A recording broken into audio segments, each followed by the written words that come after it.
Hujan turun begitu deras dan angin pun mengamuk hingga pepohonan dan tumbuhan semak di hadapan mereka bergoyang dengan kasar. Di dalam ceruk tebing, para pendaki itu merasa lebih aman karena tak terkena hempasan angin dan hujan secara langsung. "Ran, Tommy masih di atas," ucap Ancor lagi karena Tommy tak kunjung berkumpul bersama timnya. "Tadi, saya cuma narik Indri turun ke sini." "Masa iya dia nyasar, Bang? Bukannya dia udah 2 kali ini naik gunung?" Randi meninggikan suara agar tak kalah oleh deru hujan badai yang bergemuruh. "Lintang, pangku kepala Lili sebentar. Saya cari Tommy ke atas." "Ayo, Ran, kita naik sekarang," ajak Ancor. Randi mengangguk sambil mengusap wajah yang terkena tempias air hujan. Kulit dadanya dapat merasakan dinginnya rembesan air hujan dari celah ponco di bawah dagu. Randi pun segera mengencangkan tali pengikatnya untuk mencegah badan basah sepenuhnya. Semuanya tetap berlindung dan saling berhimpitan supaya nggak terlalu dingin. "Wayan, Gojin, jaga teman-teman sebentar," perintah Ancor sebelum kembali naik. Begitu keluar dari ceruk, angin kembali menghempas dengan kencang. Jas hujan yang bergelebar mengikuti arah angin membuat tubuh Randi sedikit terdorong. Sambil menahan kencangnya embusan angin yang menggoyang badan, Randi membuntuti leadernya dengan berpegangan pada permukaan tebing agar aman. Kabut pekat serupa asap jerami yang terbakar, membuat penglihatannya tak begitu mampu menembus warna putih yang melayang terbawa angin. "Hati-hati, Ran, besinya licin," Ancor mengingatkan saat Randi mulai meniti tangga besi yang berkarat dan hampir patah. Tangga besi setinggi 2 meter itu adalah satu-satunya penghubung punggungan Pelawangan Senaru dengan jalur turun menuju Danau Segara Anak. Di atas punggungan, kecepatan angin makin tak karuan. Tak ada pepohonan atau tebing batu yang menghalangi lajunya. Jas hujan yang Randi kenakan makin bergelebar hingga robek dan terbang jauh terbawa arus angin. Randi dan Ancor berdiri sambil mengamati sekitar.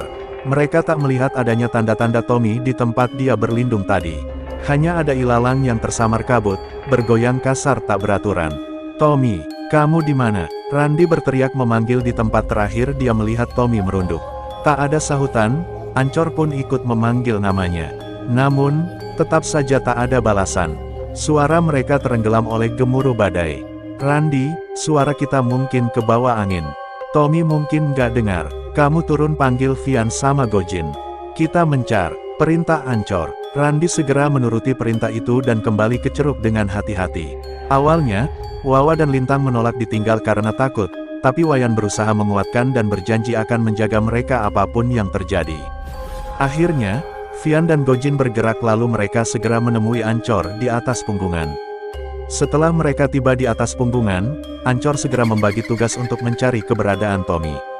"Kita berpencar, tapi jangan terlalu jauh dari tempat ini. Tommy nggak mungkin jauh dari sini," ucap Ancor. Randi berjalan meniti jalan setapak ke arah barat mengikuti jalur punggungan. Angin kencang yang membawa kabut, membuatnya sesekali berhenti dan ragu meneruskan terlebih pohon bergoyang hingga melengkung mengikuti arus angin. Sesekali, bunyi dahan patah pun terdengar. Namun, dia berusaha memberanikan diri karena tak mungkin saling meninggalkan sesama pendaki. Setelah berjalan sekitar 30 meter mengikuti jalan setapak, tiba-tiba seseorang meraih jas hujan yang Randi kenakan dan menarik tubuhnya ke dalam rapatnya tumbuhan ilalang. "Berhenti, Ran, ini saya, Tommy," bisiknya saat Randi rebah di dalam ilalang. Randi menoleh. Dia dapat melihat wajah Tommy, yang memberi isyarat. Setelah itu, dia kembali menyingkap ilalang seperti orang yang sedang mengintip sesuatu. "Astaga, Tom, saya sama Bang Ancor nyariin kamu dari tadi. Kamu kenapa bisa nyasar ke sini?" Tommy menoleh lalu memberi isyarat lagi dengan jarinya. "Ses, kecilin suaramu. Memangnya ada apa?" Randi bertanya dengan suara rendah karena penasaran. Tommy kembali menyingkap ilalang itu lalu menunjuk ke arah lembah di sebelah barat daya Pelawangan Senaru. Area yang ditunjuknya sama sekali seperti tak terpengaruh oleh terjangan angin. Begitu tenang, mata Randi mengikuti arah jari telunjuk itu. Awalnya, semua tampak wajar walau tersamar kabut dan hujan. Namun, saat angin makin menyingkap kabut, mulai tampak sosok anak perempuan berambut panjang duduk membelakangi. Kakinya berayun pelan dari atas pohon cemara yang rebah. Randi menggeleng kepala karena rasa tak percaya saat melihat rambut panjang anak itu tersampir ke dahan pohon cemara yang masih berdiri tegak di sebelahnya. "Panjang sekali rambutnya, Tom. Ya Allah, Randy keheranan hingga ternganga. Tapi, gimana bisa ada anak kecil main di gunung sendiri hujan-hujanan begitu? Lanjutnya makin tak percaya karena bocah perempuan di depan matanya itu hanya mengenakan kain yang dililit setinggi pinggang tanpa mengenakan pakaian atasan. Persis seperti cara berpakaian orang zaman dulu yang tinggal di kaki Rinjani. Lihat sebelah sana, saya juga baru kali ini lihat itu. Tommy menunjuk lagi ke arah utara. Randy tercengang saat tahu bahwa tak jauh dari tempat anak itu bermain, ada keramaian yang tampak wajar-wajar saja. Tak terpengaruh kondisi cuaca saat itu. Bagaimana bisa ada kampung di sana? Tanya Randy. Tommy menggeleng. Randy, Tommy, Ancor berteriak memanggil. Suaranya terdengar cukup dekat dari tempat Randy dan Tommy bersembunyi. Bocah perempuan itu menoleh. Dia memutar kepala secara sempurna ke belakang, sedangkan tubuhnya tetap menghadap depan sambil terus ongkang-ongkang mengayunkan kedua kakinya. Selain itu, orang-orang yang tengah berjual beli di bawah sana ikut menoleh ke atas saat mendengar suara Ancor. Perlahan semua menjadi samar dan hilang, kembali menjadi padang ilalang yang luas. "Hai hilang," ucap Randy tak percaya. Kampret, ternyata di sini kalian. Ayo, cepat turun," perintah Ancor. "Kenapa kamu nggak langsung balik, Ran? Malah petak umpet di sini." Bang, ayo, kita pergi dari ini. "Sumpah, saya sama Tommy lihat pasar di situ," ucap Randy. "Tadi saya ngikutin orang, Bang.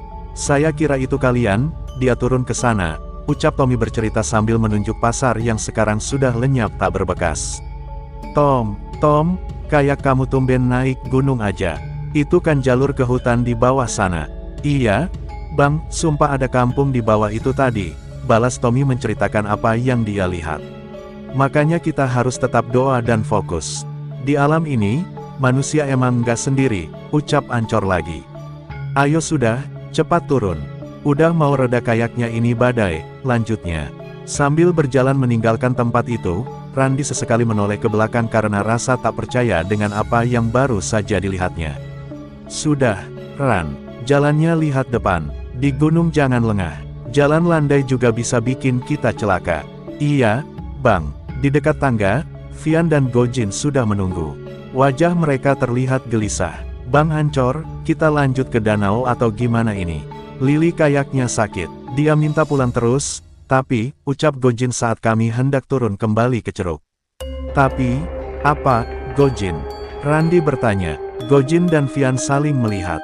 "Lily minta dianterin pulang ke pintu hutan. Kata dia, rumahnya kotor dikencingin," ucap Vian menceritakan keadaan Lily.